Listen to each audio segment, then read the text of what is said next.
Assalamualaikum my dear learner, and welcome back to my YouTube channel. Today again I'm going to read another newspaper article, and this is from Dawn News, and this article is from editorial portion.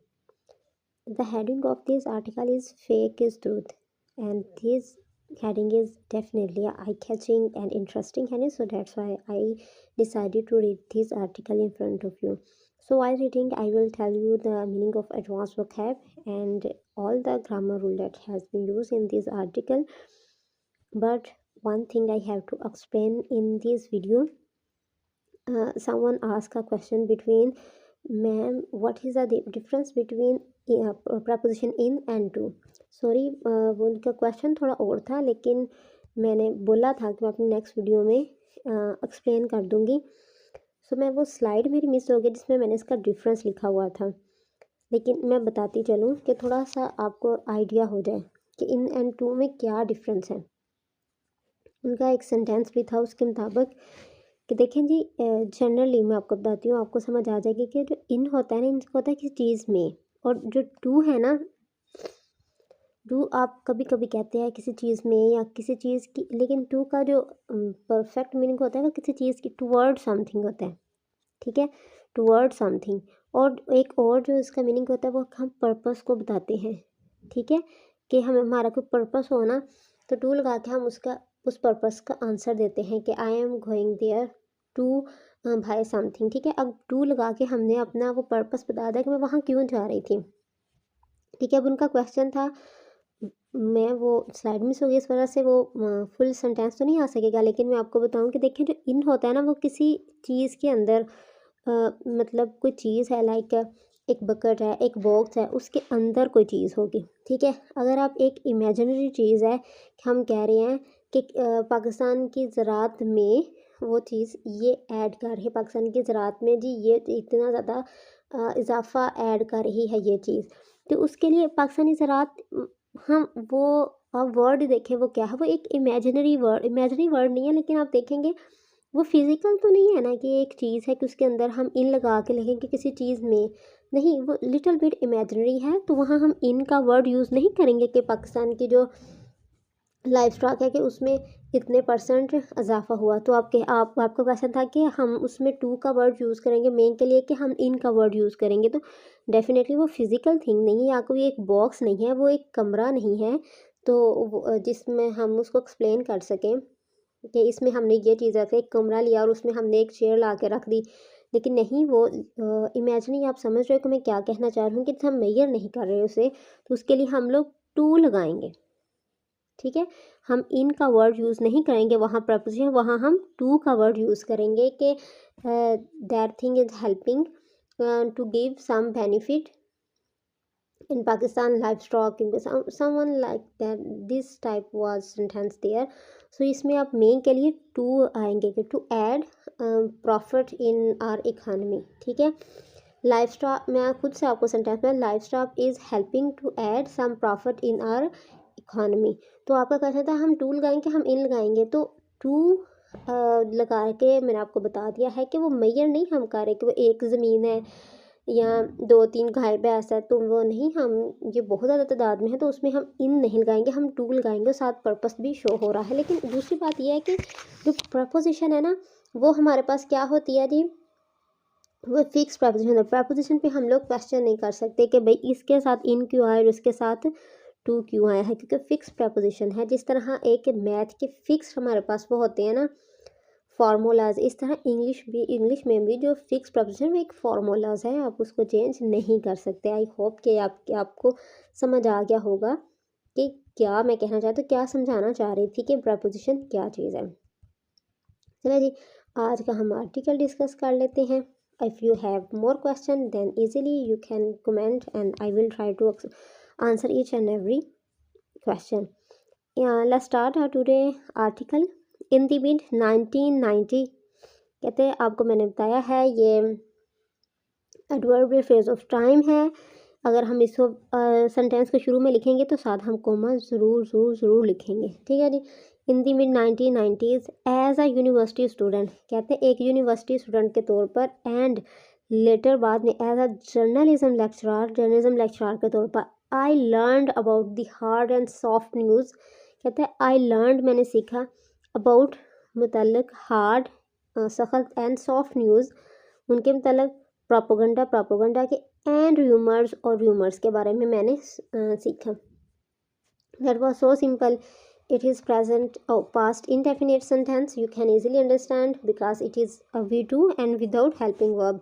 तो यदि हमारे पास past indefinite का sentence था तो इसका definitely meaning था में बनेगा कि आई लर्न मैंने हार्ड एंड सॉफ्ट न्यूज़ प्रोपोगंडास और रूमर्स के बारे में सीखा.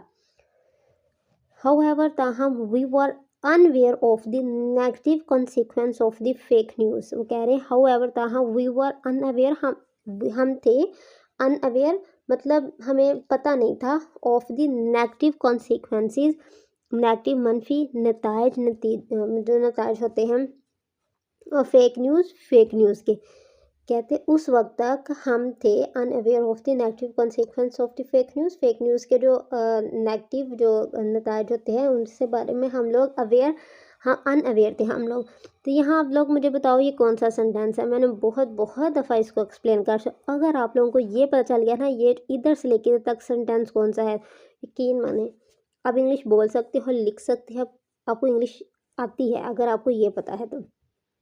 ये आप लोगों का आज का क्वेश्चन है. तो डेफिनेटली अगर आपको नहीं पता तो मैं आपको बता दूं कि बहुत ही ज़्यादा सिंपल है ये, क्योंकि आपको एक हिंट देती हूँ कि इसमें कोई काम नहीं हो रहा, इसमें हम अपने बारे में कोई स्टेटमेंट देख रहे हैं. उस स्टेटमेंट जब हम किस चीज़ के बारे में देते हैं तो वो किस टाइप के सेंटेंसेस होते हैं बहुत दफ़ा बताया है, आपकी रिवीजन हो जाएगी. अगर आपको नहीं पता तो मैं बता दूंगी. ठीक है जी.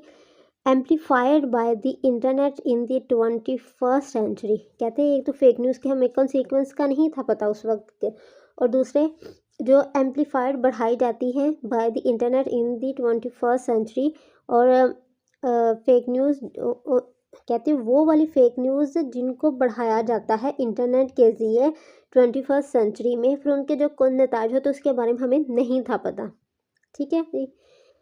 अनोनमस सोशल मीडिया अकाउंट्स, कहते हैं वो ऐसे अनोनमस के गुमशुदगा जो सोशल मीडिया अकाउंट्स हैं. And illegal SIM card now play a central role in spreading fake news. कहते हैं कि ये सारी चीज़ें क्या कहते हैं प्ले करती हैं a central role in spreading fake news फैलाने में. Anonymous social media accounts and the illegal SIM cards now play a central role in spreading fake news. अगर आप लोग बहुत ज़्यादा डीपली पढ़ते हो ना किसी चीज़ को, तो मैं अगर उर्दू पढ़ूँगी तो आपको समझ आएगा मैं इसमें क्या आपको समझाना चाह रही हूँ कि जो गुमशुदगा वो होते हैं बेनाम सोशल मीडिया अकाउंट होते हैं, जो इलीगल सिम्स कार्ड हैं, वो प्ले करते हैं सेंट्रल रोल फेक न्यूज़ फैलाने के लिए. तो यहाँ आप अगर डीपली आप पढ़े तो आप एक क्वेश्चन आएगा कि मैम ING फॉर्म तो है यहाँ लेकिन इसमें हेल्पिंग वर्ब नहीं है. अगर ING फॉर्म इसलिए लगाई है कि यहाँ आ रहा है फेक न्यूज़ फैलाने के लिए. तो आपको बहुत दफ़ा बताया है कि जिन वर्ड्स के लास्ट पे फैलाने के लिए या करने के लिए आता है तो वहाँ हम लोग जो वर्ब होता है स्प्रेडिंग है ना, फैलाने के लिए क्या हमारे पास वर्ब आएगा स्प्रेडिंग. ठीक है जी. तो उसके हम ING फॉर्म लिखेंगे, स्प्रेड नहीं लिखेंगे. ठीक है जी. ये पार्टिसिपल का वर्ड है. अकॉर्डिंग टू मीडिया रिपोर्ट के मुताबिक the government plans to introduce the prevention of the electronic crimes amendment act to tackle fake news. कहते हैं कि मीडिया रिपोर्ट के मुताबिक द गवर्नमेंट प्लान, जो गवर्नमेंट का प्लान्स हैं, the government plans to introduce the prevention of the electronic crime. कहते हैं कि प्लान इंट्रोड्यूस करने के लिए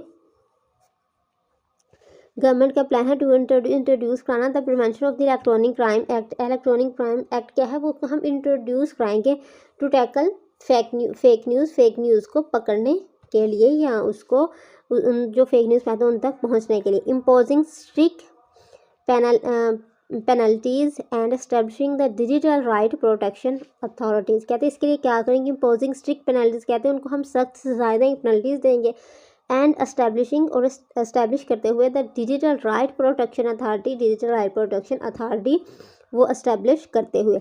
अब आपको समझ आ गया है एस्टैब्लिशिंग क्यों आया है, क्योंकि ये उसकी हम बात ही ये कर रहे हैं कि एस्टैब्लिश करते हुए to protect the authorities to क्या है जी, एस्टैब्लिश करते हुए द डिजिटल राइट प्रोटेक्शन था, digital right protection authority establish करते हुए। ठीक है, यहाँ आपको कहेंगे कि मैम ये कौन सा सेंटेंस है, आपने इस तरह इसकी क्यों ट्रांसलेशन की, तो बहुत दफ़ा बता चुकी हूँ, ये पार्टिसिपल है, प्रेजेंट पार्टिसिपल है। हम बहुत दफ़ा ये बात करते हैं कि पाकिस्तान गवर्नमेंट ने ना वो बहुत से लोगों की मदद की है एक digital right protection authority establish करते हुए या बनाते हुए। हम अपनी उर्दू ज़बान में ये वर्ड्स बोलते हैं, अगर आप इस तरह बोलते हो तो हम इस तरह का लिखते भी हैं, और इंग्लिश में भी ये एग्जिस्ट करता है। लेकिन ये तमाम जो है ना कि ये काम करते हुए ये काम करना, बहुत दफ़ा जब वर्ड्स आते हैं तो मैं आपको बताती हूँ कि ये पार्टिसिपल में ये फॉल करते हैं तमाम सेंटेंस, और इसमें हम लोग जो वर्ब होता है उसको ING फॉर्म लिखते हैं, हम लोग साथ हेल्पिंग वर्ब नहीं लिखते। ठीक है जी, अगर अकॉर्डिंग टू मिरर पोस्ट के मुताबिक द गवर्नमेंट का जो प्लान है to induce the prevention of the electronic crime, क्या गवर्नमेंट का प्लान है टू इंट्रोड्यूस करना the prevention of the electronic crime act to the tackle fake news के हम गवर्नमेंट का प्लान है कि वो इंट्रोड्यूस करेगा prevention of the electronic crime act to the tackle fake news को टैकल करने के लिए वो एक एक्ट ही ऐसा बना देगा।